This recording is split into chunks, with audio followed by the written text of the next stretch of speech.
Hi, folks. This is Misha Maitar from Maine Coast Heritage Trust, and we have just a couple people in person with us at the Tremont Town Office. So I don't have a camera on all of them right now. I'll probably adjust myself so that we can make that happen. But we're going to go ahead and get started and accept that a couple of folks may continue to trickle in both on Zoom or potentially in person. So I'll just start with an introduction of myself. Again, my name is Misha. I work for Maine Coast Heritage Trust. I'm a project manager that has been playing kind of a coordination role between a number of partners, including the town of Tremont and Acadia National Park, as well as others, on this Fishway restoration project here at Seal Cove Pond. And in the room here in the town hall, we have Joe McLean, who's joining us via Zoom, who you're able to see, and he's going to give us a presentation today. We also have Vic Wheeler, from a biologist at Acadia National Park. So I'll swing it over to you, Vic, if you have any words.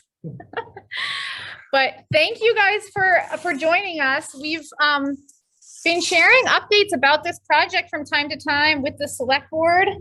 But today is really a chance to kind of dive in deeper to the specifics of the fish passage improvements that are being planned, hopefully to be constructed this year in 2022 along Seal Cove Brook at two sites, one at the dam, the current Seal Cove Pond Dam, but also at a second site downstream, which is the location of a former dam for Seal Cove Pond. So because we've done other updates that have given sort of the bigger picture about the project, I'm going to turn it over pretty quickly to Joe McLean from Acadia Civil Works, who's here, to talk about those, give a little presentation, and then there's going to be plenty of space for discussion or questions that folks might have about the design or any other aspect of the project. So before we start, I just want to ask, we have quite a few people on Zoom, and did anyone have questions or want to chime in before we get started? Otherwise, I would encourage you to put questions as they come up into the chat on the meeting, and then we'll also make space for it after Joe's done with his presentation. I'm going to do that awkward silence, waiting for anyone to unmute themselves and speak up before we get going. Okay, seeing none, I'm going to turn over to you, Joe. Okay. So, folks, how are you? I am sitting right next to Misha. She's actually just walking away from me over there. But I also have the screen up here, planning on giving this somewhat in Zoom and in person. So hopefully this comes off as well as it can. I think I will do much of my pointing with my mouse. So hopefully folks can see the mouse that is on this cover slide right now. And hopefully you can all see my screen. So sounds good. So I'm going to actually quickly just turn off my camera and really just focus on what is happening with the screen. So again, my name, Joe McLean. We are here talking about the Seal Cove Pond Dam and Seal Cove Stream fish passage improvements. To be clear about what that is or where we are. And yes, I am having technical difficulties, unfortunately. Because you're sharing. Because of the Zoom and the screen, yeah. Hopefully if I minimize that and I go back to this, there, very good. So here we are. Get my mouse back over here now. Seal Cove Pond, Seal Cove itself, proper ocean. And then this just stream in between that connects, Seal Cove Stream. Essentially, this connection here that you can see in blue. We're primarily looking at the site of the existing dam at the outlet of Seal Cove Pond, as well as this section of stream that parallels Route 102 upstream of this pool. If you come down the road here towards the intersection you can see that there is this kind of open ponded area upstream of this stream crossing. We're well upstream of that, but it is through this section that essentially parallels Route 102 and is quite steep. And I'll show you what that looks like as we move forward. So again, zooming into this area here, and essentially turning us 90 degrees one direction. You have Seal Cove Road, Route 102 right here. This area above, this is the current area of the existing dam. And maybe so subtly you can see underneath that black hatching there is the existing fishway that is at that existing dam. And then downstream, that second area I was talking about is really this area here, which is in a very steep, ledgy section of the stream. And one thing I want to highlight here too is you can see this kind of rectangle here. That is a parcel boundary and actually demarcates the land owned by the town of Tremont. So this is a town-owned property here that covers the dam. And you'll also notice this other large square off of the road where it is also land of the inhabitants of town of Tremont, a town-owned property. This is outside of that area. It is parkland, Acadia National Park land. But it is interesting that the town has maintained ownership of these parcels, and that's mostly because of the historic dam and mill activity that was here. And the town wanted to retain control over those former dam properties. So looking upstream, the existing dam, many of you have probably seen this. It is quite visible from the road.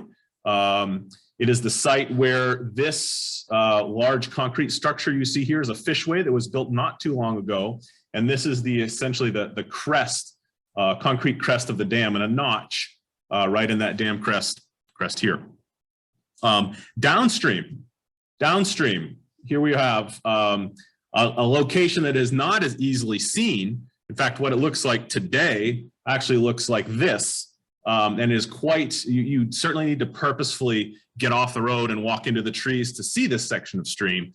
Well, some time ago, and I cannot remember the exact date of this photo, but this is the same location here, where this park ranger is standing next to this large dam structure butted up against this ledge. That dam structure is now gone, but the unfortunate part is the kind of scars that were left on the stream system remain. Things like excavation of ledge, removal of stream bed material that occurred when these dams were built continues to kind of become an issue for these sites. And you can see here this pile of yellow objects. They're all sandbags that are regularly used to try to help fish get through this stretch. Similarly, you can see an old wooden structure here, probably not even that much older than a few years, frankly, where there have been a lot of attempts at trying to get fish passage at this location. And the Park Service, Bick Wheeler is here, and I think he's going to talk a little bit more about that history here in a few minutes. But you can see other evidences of the old structures here in the stream. This is just downstream of that location, this concrete wall that you can see. And then downstream of that, you have this waterfall section, this kind of ledge falls, where you also see pieces of concrete kind of scattered in with rock on the other side. And there are many locations down along the stream where you have this evidence of structure, this old structure that existed. And again, all largely contained. We'll flip back up here to this property map. Again, this upper section where the dam is owned, where the dam sits right now, and then this lower section where there were former structures built that have largely been removed, but there are some scars, if you will, of where fish passage is a problem. So when we're talking about that, when we're talking about fish passage, I think it's important to talk about specifically what kind of fish, or particularly what kind of fish we're referring to, and the primary fish that when we say fish in general is certainly the river herring and alewife in particular. And river herring have a what's called a diadromous life cycle, where they are reproducing in fresh waters, and they are living much of their adult life in salt waters. And so that need to connect the ocean to fresh waters is very important, and particularly for alewife, they need to get into ponds. And so Seal Cove Pond has been a historic place where they have reproduced, and they come back in large droves. There's a lot of other migratory species that you might hear talked about in the state of Maine, particularly in the Northeast, things like blueback herring and American shad. Those species are also, diadromous species, but they require more of a stream habitat to reproduce. So they're not as much of a target here as, say, the alewife, which really is really targeting the freshwater ponds. Opposite that, the American eel is actually not a diadromous fish, but it is diadromous, but it is specifically catadromous, which is a fish that reproduces in the salt water, but lives its life in the freshwater. So it's the opposite of that alewife. And so we have smaller juvenile eels coming upstreams to be adult eels in the pond, and then leaving the pond when they're adults someday to go reproduce out in the ocean. So both of those movements are occurring here at this site. And again, what are we talking about for times? Well, again, the alewife particularly, they migrate upstream in the spring, generally late April through June. It varies throughout the year. Generally, it's very temperature driven, so or even flow driven. It's not precisely known, but it does vary subtly at different locations, different times of year. Largely May, but you see a lot of variability there. And you also have a downstream migration. Obviously, once the adults make it into the pond, they're reproducing, and they're going to leave nearly right after reproduction. Then you have juveniles that are born and will then come out of the pond after their eggs hatch. They'll come out later in the summer and the fall, that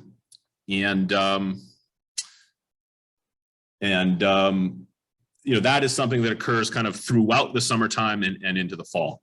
I think it'd be great at this point, actually, to bring in Vic Wheeler here from the Park Service to speak a little bit more about some of the specific history. I think, like I said, backing up to this photo here, there's obviously a lot of things that have been done in the past at these sites to try to improve fish passage. Again, much of the problem, like I was mentioning earlier, is for instance at this site, very low flows and steep gradients, obviously very challenging for fish to get up through this stretch. Similarly here at this waterfall section, it's challenging for fish. None of these places are 100% fish passage prohibitive, I would say, but they are certainly great challenges, and they've been exacerbated by our own kind of human activities here, building these dams, having them be removed, and not really fixing the stream channels. So again, if I can hand it off to you, Vic, here just for a minute. Yeah. Sure. I think hopefully folks can hear through your microphone. But Let me just go over that. Where am I? So again, I'm Vic Wheeler with the National Park Service, wildlife biologist. Thanks, Joe. And there's been an interesting history with humans in the landscape, of course. And at this site in particular, as Joe mentioned, there's the parcels that are owned by the town of Tremont. There are adjacent parcels that in the park. The park's perspective really is that one of our foundational purposes is to foster ecological integrity. And as Joe was talking about, the alewives and anadromous fish in general do make this amazing connection between the marine, the freshwater, and then even impact the terrestrial as bird food or as other fish food in the marine environment as well as freshwater. And what's interesting at Seal Cove is that there have been many attempts, all well-natured, to foster the upstream movement of adult alewives at each of these sites. And so as Joe was saying, there's the dam proper right at the outlet of the pond. And then there's 2 other sites which are create difficulties in upstream movement. And also they are either areas of former dams or former fishways that have since collapsed. There was efforts through the 40s and the 60s.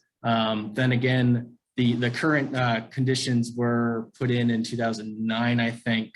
And so, you know, there's been an evolution of attempts at, you know, facilitating this movement of fish. And the thing about alewives and river herring in general is they're actually not great at moving upstream in a freshwater environment.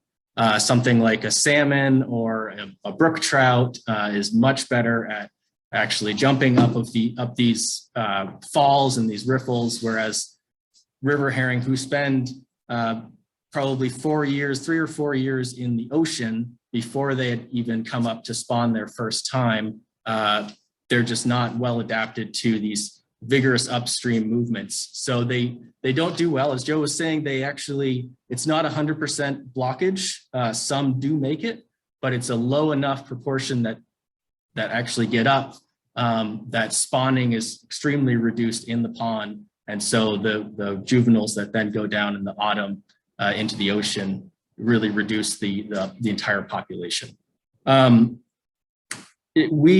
The park's involvement has been, let's see, and this is very much a collaborative, you know, project, and clearly this project that Joe is talking about is not actually in the park, but in cooperation with Maine DMR and U.S. Fish and Wildlife Service and other agencies, we've been looking at the demographics as fish move up, and essentially what's happened is the population of alewives in Seal Cove Pond, what it shows is that they're having difficulty getting up to spawn. And these fish would normally spawn year after year, but they're not able to do so.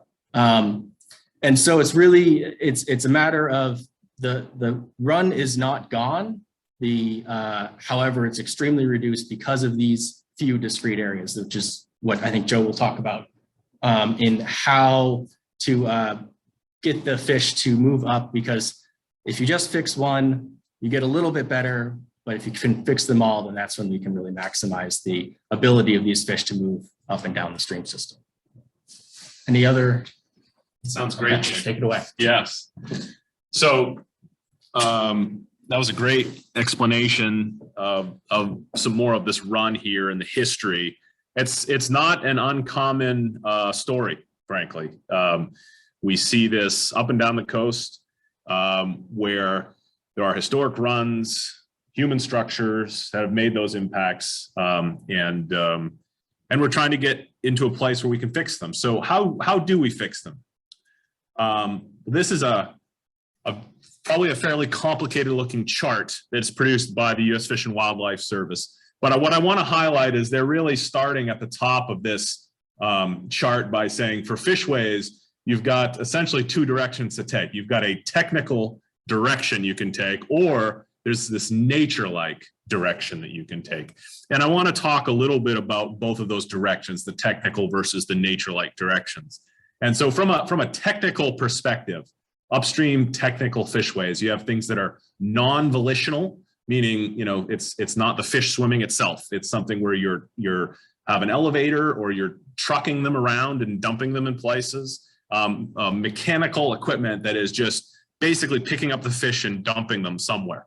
You know, that is not what we're talking about here at all. You know, really what has been done here in the past is a lot of use of volitional type fishways, chutes and pool type structures.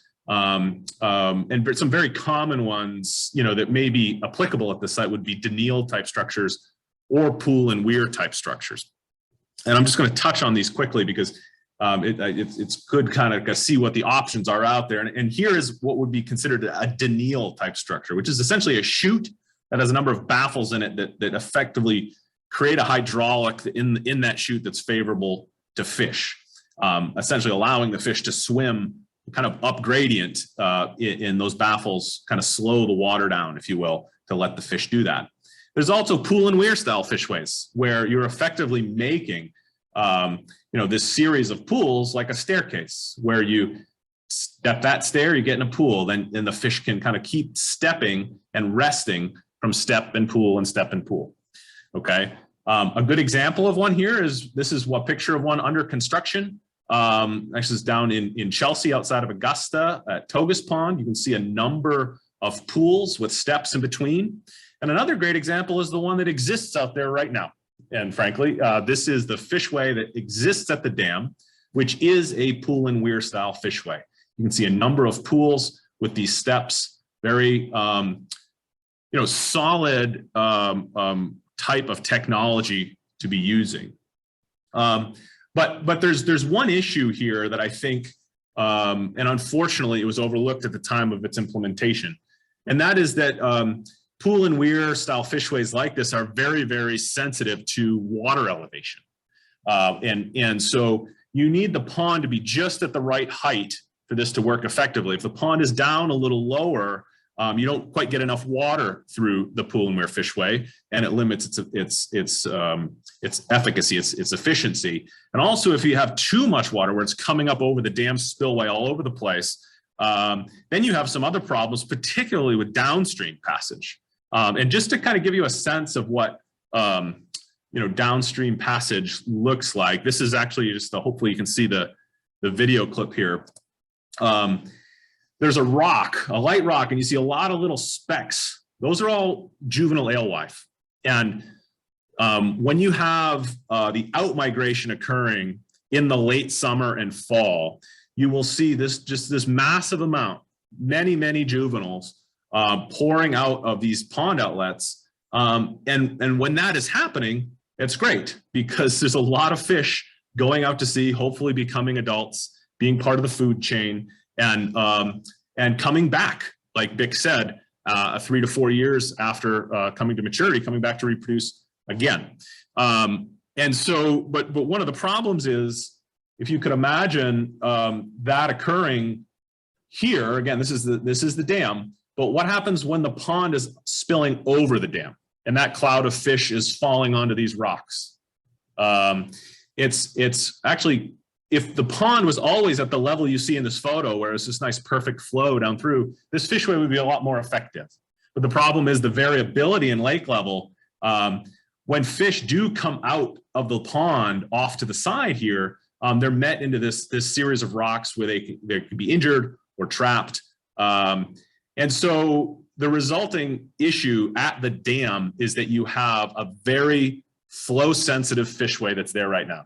It works well in a very tight range of conditions, but unfortunately those conditions get exceeded every once in a while. And so that is something that we're going to look to address here. But again, looking at technical solutions in the past, that's what we were just talking about.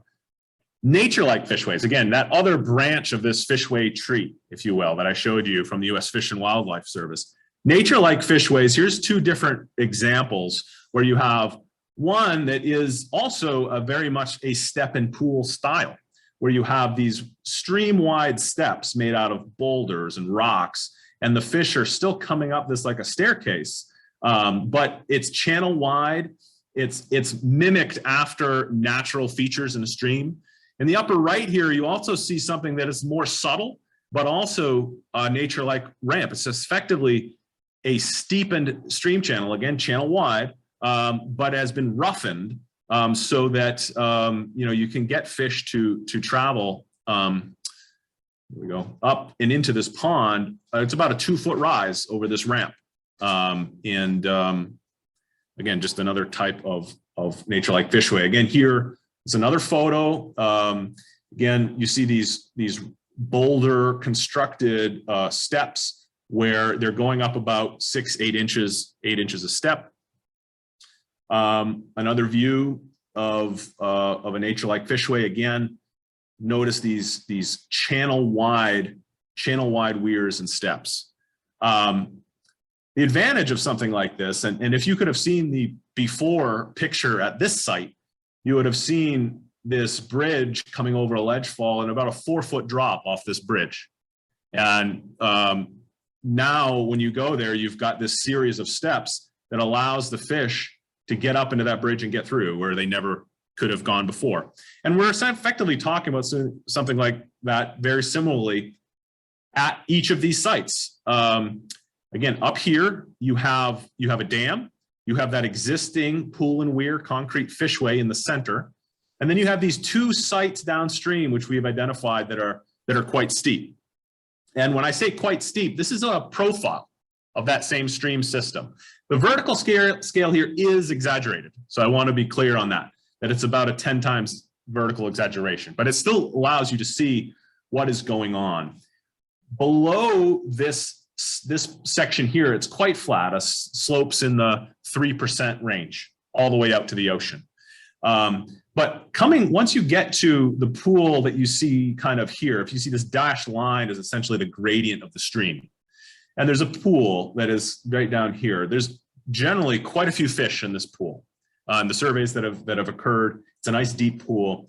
But as you go upstream, some of those numbers start to fall off, particularly through this area here. And if you can see how steep this ledge face is here that I'm pointing at, that's a particularly challenging barrier for fish to climb.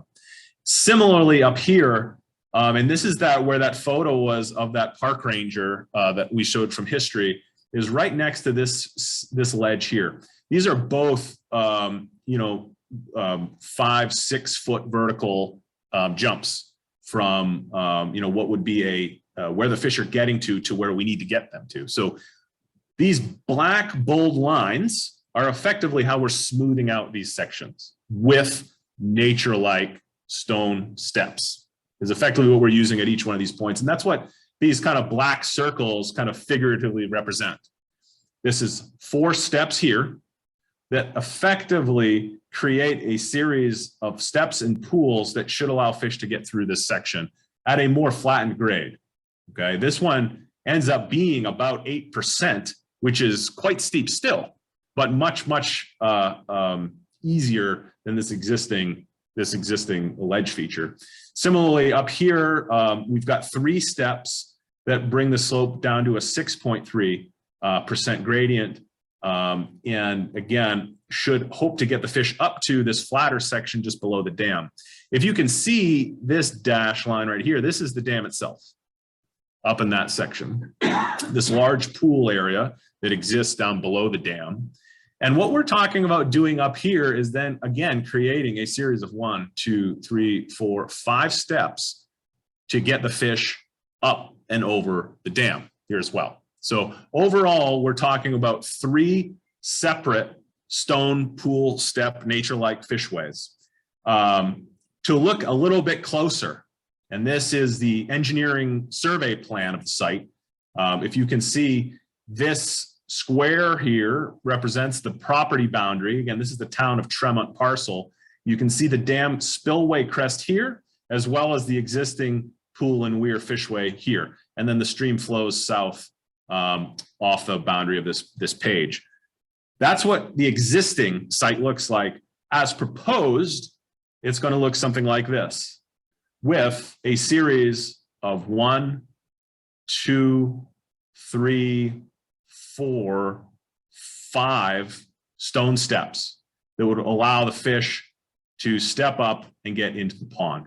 Now you can see Bick had said earlier, this is largely on the town of Tremont's land, which is true, with the exception of this, essentially half of this upper fishway here.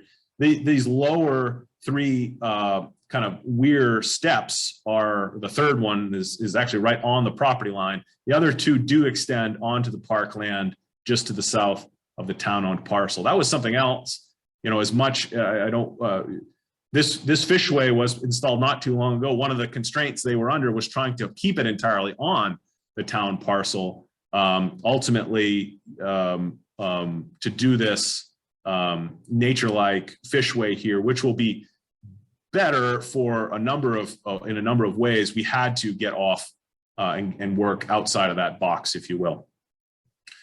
Similarly, downstream, again, this is the engineering survey here. This is the State Highway 102. This is, again, just south of the dam. And again, this outline here, if you can see, is the town parcel. Those two steep sections, the one here, which is where, you know, the photo of that park ranger was, this site right here is where that old dam used to sit. And it also, again, appears that there was another dam and other structure kind of throughout here. There's some concrete right in this section as well. We're talking about putting in those two other ramps. Again, one here, the 4 steps, 1, 2, 3, 4, to get up over this falls below, and another 1, 2, 3 to get up and get up to the dam parcel. You'll notice that these are up at the dam, these weirs are much wider and have this big arc to them, versus the ones in the stream are much tighter, more confined. And that's mostly because of the shape of the land. Again, the big pool downstream of the existing dam, to create the hydraulic conditions we need to have these larger, longer weirs. And I think the look of it, the aesthetic is going to be something like this. I mean, every nature-like fishway, I'll say, is very different, because every site is different, every stream is different. But this is a photo of one that's not too far away in the town of Penobscot, at a pond called White's Pond, where you know, we had these kind of wide and long bouldery weirs with this notch in the middle.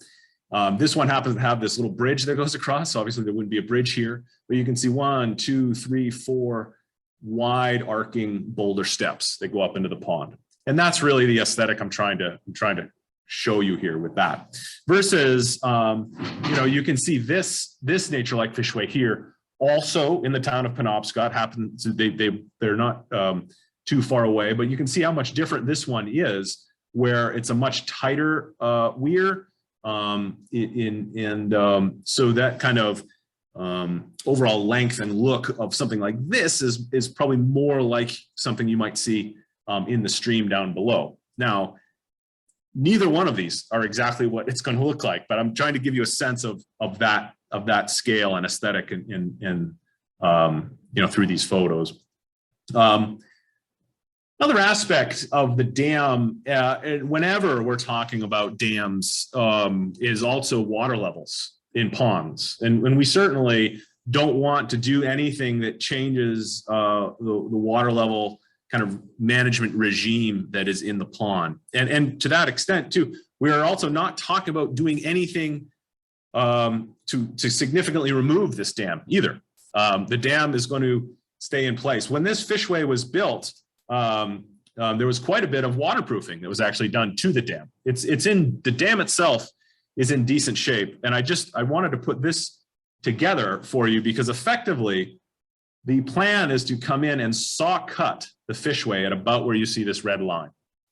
And everything upstream of that red line will be remaining. Note that what is controlling the water level of the pond, this gate, this notch here, if you will, and this spillway itself are going to remain. We're not removing the dam to do this, but we are simply going to build the ramp behind it, so that the dam is still controlling water levels in the lake. The notch is still what is being used to add boards or remove boards to manage water levels. And we're simply building a series of steps immediately off the back of that dam to create that staircase, if you will, to get the fish up and in.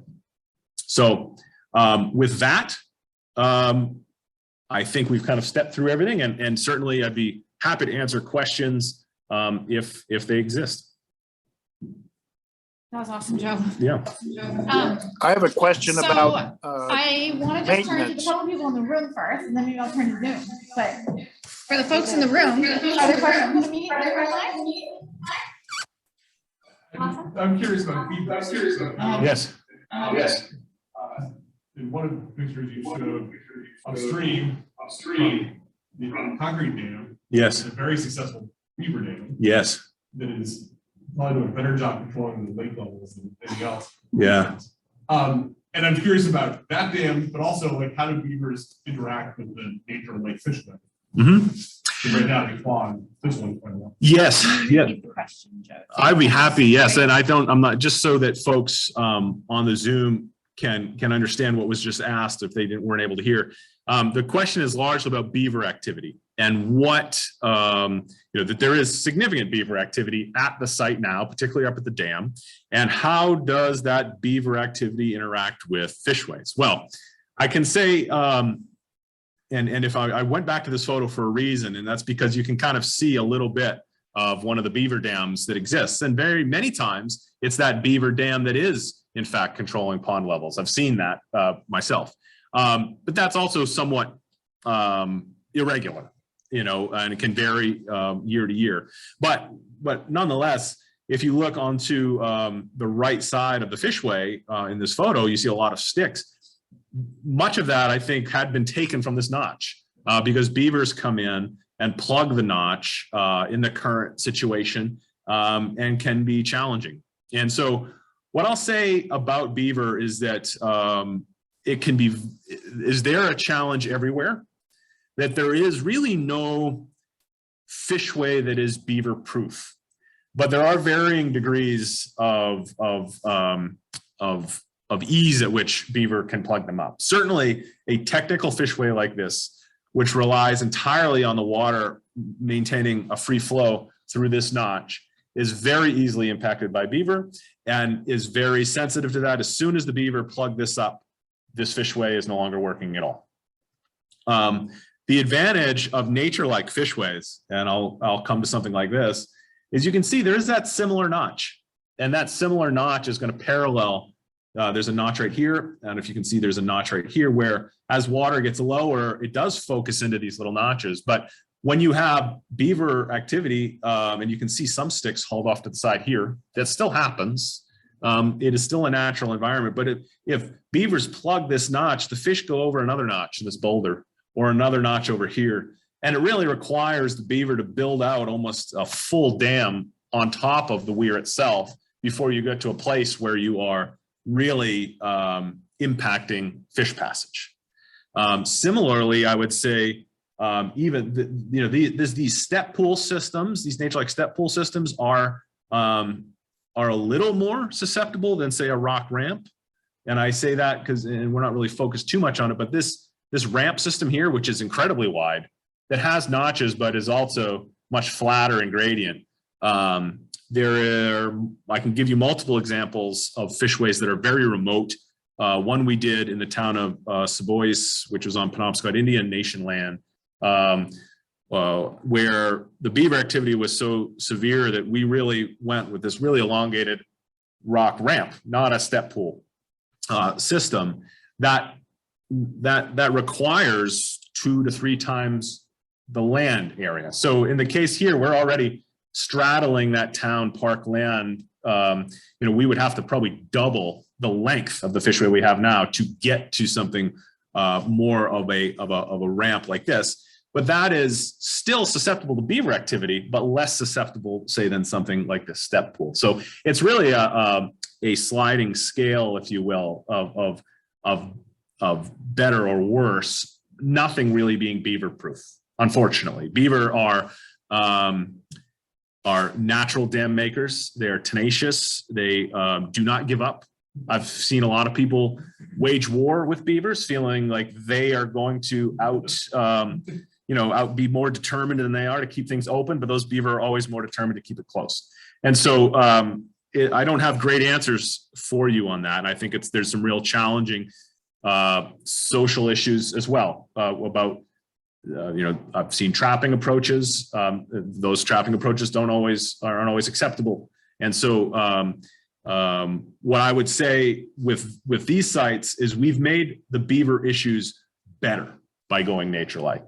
We haven't necessarily eliminated any problems ever with beavers, but we've made it better. And what you'll have now is really just a need to do some maintenance during the upstream migration, not so much downstream. They're still going to get up and over. I mean, really, the beaver, we're just talking about upstream migration, that May time frame at the beginning of the spring, where someone should be keeping an eye on it to make sure it's those notches or what have you are cleared out and not excessively blocked.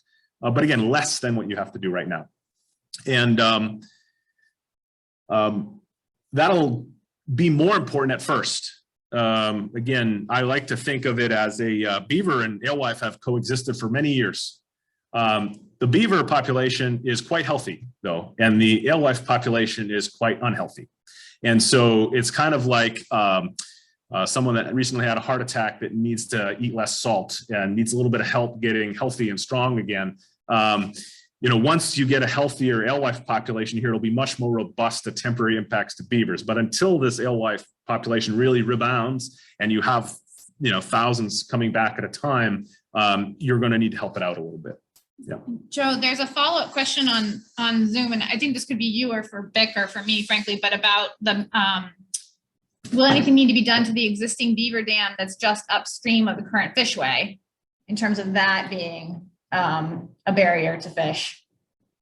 Well, what I would say, this is from Jerry. Yep, from Jerry. And Jerry is also commenting on beaver deceiver type devices. Yep. And so I see beaver deceivers regularly installed and dams for these reasons. The real challenge is that beaver deceivers don't get along with fish passage, particularly because the aspect of a beaver deceiver is to make the flow effectively go underwater. You put these pipes in that extend far upstream of the dam and bring water kind of subsurface flow. The fish really want to be passing on the surface.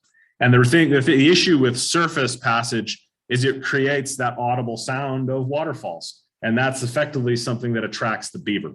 And so wherever you have these fish like alewives wanting to travel on the surface of the water, and you have these drops, these little falls, you're going to have that audible trigger. You're going to end up having beaver issues. And unfortunately, beaver deceivers are somewhat prohibitive with alewife movements.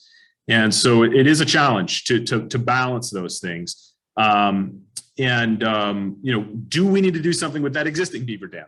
Well, I guess I've asked this question repeatedly to folks like Scott Craig from the U.S. Fish and Wildlife Service, and his answer to me, the Department of Marine Resources, or IFNW, has given the town a permit to put a notch in that dam, and that's something that has occurred and we've helped to maintain. But Scott says when he's snorkels right up to the dam, the fish are going or finding their way right through it. I've seen one stranded in that beaver dam ever. You will find again, the beaver dam is not fixed like the concrete dam. It is something that's very amorphous and changes annually from flooding or different beaver building it, and there's a lot of little gaps and holes. And like Scott Craig at U.S. Fish and Wildlife will say, you can those alewife are determined.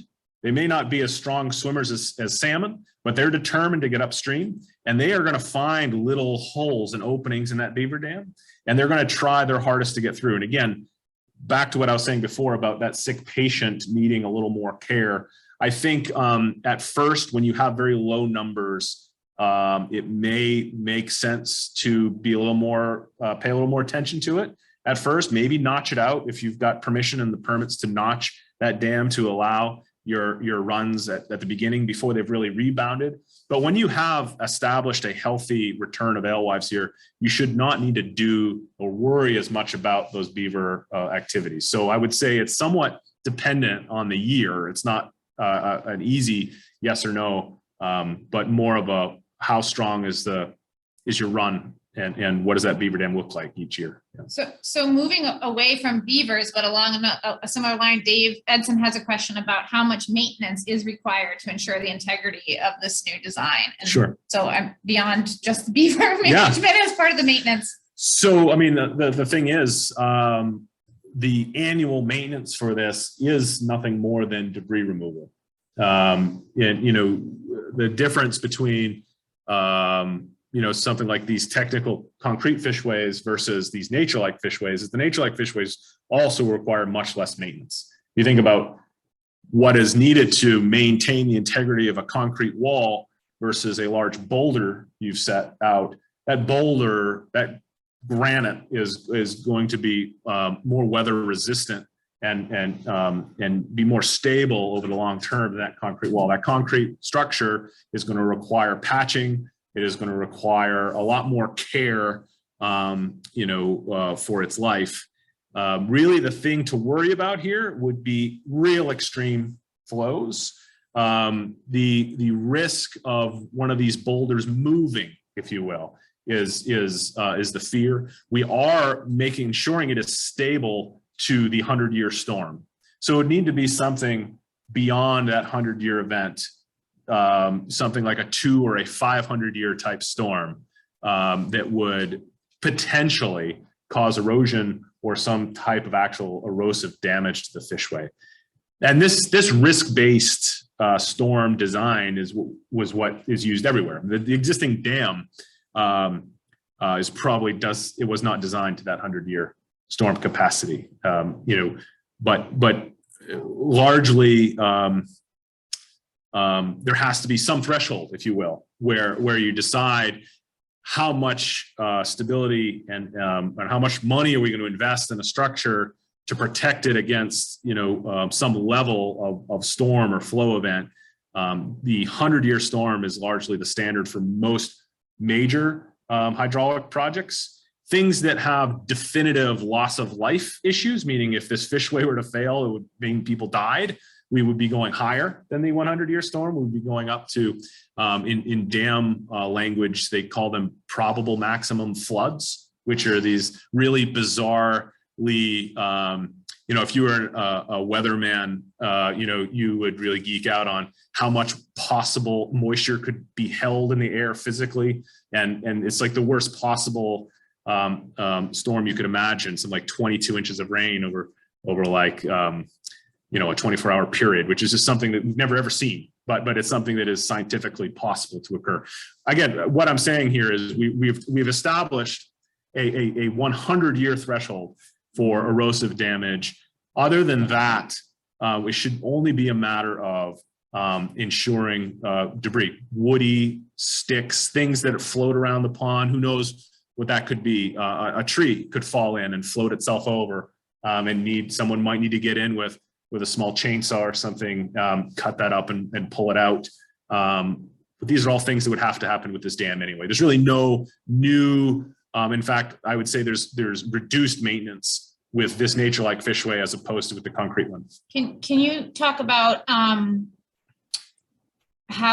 so two questions coming in here. One, how do you bed the large rocks? So I'm assuming Yes. that is referring to how are they secured? Sure. So there's two different scenarios here, and this is getting a little technical and a little deeper than I was really going to get into, but I will try to dive into it a little bit. Close to 7-2, so maybe the Sure. short technical answer. The short technical answer here, and I just want to get back to what these two sites look like. Again, this site downstream, I mean, this is ledge. This is narrow, and these weirs are short because it's a very confined ledge section. The weirs are only going to be so large. So these weirs down here are actually going to be drilled. One of the Fishways I was showing you here. Oh, yeah, this one actually. I don't know if you can see, but there's a hole in that rock right here, and a hole right here, and a hole right here. Those are like 2-inch holes, and those rocks were set on ledge. They were drilled through the rock and into the ledge, and then a steel pin was grouted between that ledge and that boulder, okay? And so when we're talking about the area downstream, if we didn't put in those steel pins, there would really be nothing, there would be no way to secure those features to these higher flow events without those big boulders mobilizing.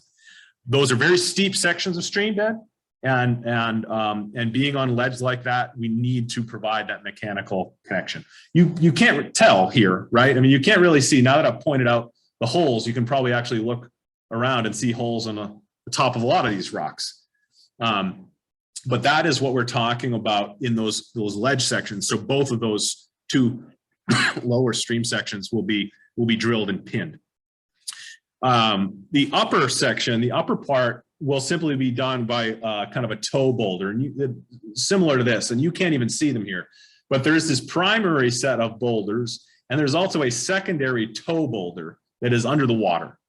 Okay, and that toe boulder, the way that that erosion largely happens here is that it's calm on the upstream side, but it's as the water flows over the boulder, gets very turbulent on the downstream side, that it's the downstream side of the rock that the erosive action occurs. It tends to undermine the gravels underneath that boulder, and the boulder wants to roll forward.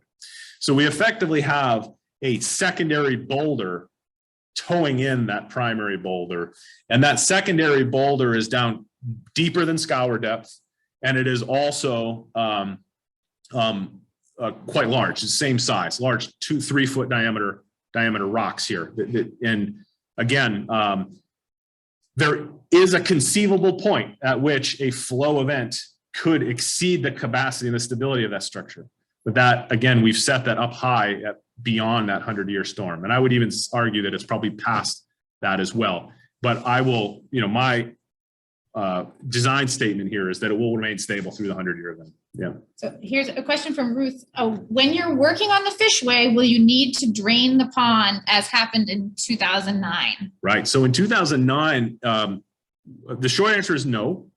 The short answer is no, we will not be draining the pond. I say that certainly not as in 2009. In 2009, like I mentioned, there were a number of waterproofing improvements that were done to the dam. Some liners and membranes are placed on the dam face to help seal it up and prevent it from leaking. If you look at water level records from before 2009 and after 2009, you'll notice large fluctuations in that pond. Particularly low in the summertime. It doesn't get that low in the summertime anymore because that leakage was stopped. And so, but to accomplish those improvements, it was drawn down quite a bit in 2009. For this project, we don't need to bring the pond down so much because we're leaving the dam in place and building on the downstream side of it. There is a need to bypass the flow, however, and we're going to be able to accomplish that with pumps. Effectively, these very large pumps. When we're talking in the summer here, if I can get back to a photo of our project here, this flow that you see in the notch. Get my mouse back to it too. Maybe I can't. Oh, here we go. This flow here, this is easily pumped. This amount of water, this amount of flow, and so you'll see again a large like fire pump set up on one side of the dam, which will be pumping water around the dam and around the area of work. There's one more question in the chat. Oh, actually, there's a question in the room, and then I'll go back to the chat. Well, I'm just wondering, you're going to cut downstream of the dam. Yeah. That none of that is helping to hold the dam in place? So I don't know if you can see well here, but you can see there's this little seam. Okay. Can you just repeat the question for folks? Sure. Folks on Zoom, the question was, we're going to saw cut out this piece of the structure, and is this part that we're going to remove in some way, involved the overall structural stability of the dam? And so to answer that, I'll say I was trying to highlight this construction joint, if you will, between this concrete in the Fishway and the concrete of the dam. In 2009, they added this part of concrete on, this Fishway concrete, and they just cast right up against the existing dam. What I am told, and we will find out, is that, and there's no good solid written record of this, but this was supposed to have been drilled and pinned together. So when this gets cut, this should still have essentially a steel pin connection to the dam. If they didn't pin it, this may loosen, and we'll have to pin it at the time, okay? But overall, this primary concrete dam is what's providing stability, all the fill in front of it as well, and we're not gonna undermine that stability when we excavate or saw cut back here. So again, this primary wall and the structural fill around it is going to remain in place. Another question was just how long have the natural fishways, nature-like fishways existed? How long have they existed? Well, I guess it's hard to answer that. I mean, I've been doing this for about 20 years. And I say being an engineer, I wasn't always doing fishways, but the oldest one I've got is about 10 years.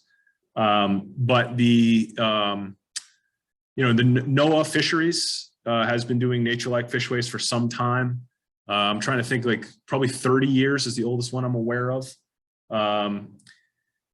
But yeah, I mean, nature-like fishway design, I feel like it's almost timeless. And I say that just from the standpoint of thinking about little kids in streams moving around rocks and trying to make the water do something interesting. There is a long history at sites throughout Maine where there have been some really interesting stonework done in streams at old mill sites that are allowing fish passage. If you want to call those nature-like designs, it's hard. It's kind of fuzzy. But I would say that, you know, the movement towards nature-like fish passage is new to the recent decades. You know, to use the defined term nature-like.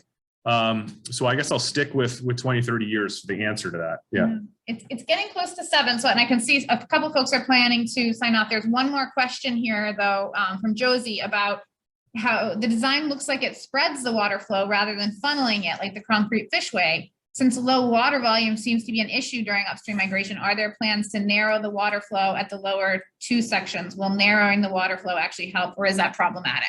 No, and I think that's a great Yeah. it's a great point, and it is something that what is maybe not is obvious to see here, but this is very graduated. If you can see how much higher this rock is sticking out of the water here, and then you have a defined small notch here, there's actually a fairly defined break point between this rock and that rock where it steps up. You have what is called essentially a primary notch, which is going to be shaped identically to the notch in the dam. So that same width depth feature that is in that notch is going to be kind of built into the rock weir in the central part of these weirs. And then you have essentially that secondary width, which is kind of the dam spillway width, which will be effectively a distance from here, say, to here, and then we have kind of a second height of these weirs. I don't have a perfect view of that here, but you can somewhat see it in the design where you have the notches located in the center here. These hatched rocks are effectively that second terrace of stone. And then these white rocks are really the keyed in edges of the weir that maintain stability. So there's a real planned graduation to this weir that will focus the water in those notches at periods of low flow to maintain the depth that we need, but also does spread it out in periods of high flow. Yeah. Thank you. I think that's it. In terms of questions, did anyone? Lawson, you just have your I can hand. keep going. But I know, it's 7 o'clock. Well, Joe's here. I'm here. I don't mind keeping going. I'm just gonna chime in and thank folks for tuning in, and also to say that we did record, at least I think I successfully have recorded this presentation. So if you have friends or neighbors that you think might be interested in what was discussed tonight, it's possible that we'll be able to share the recording on the town's YouTube channel or elsewhere. So please keep that in mind. And if people continue to have questions or comments at any time, I am a good contact person at Maine Coast Heritage Trust, as well as you can contact the town manager as well with any questions or comments, and we can either answer them or get Joe to answer them. Yeah, I can answer them as well. So, Yeah. Yep. So with that, I'm gonna encourage folks to sign off if they'd like to, and if anyone wants to stay and ask more questions, you can. But thank you for making the trip down here, Joe. And no for your work problem. on this. And nice to see you all on Zoom. Yeah.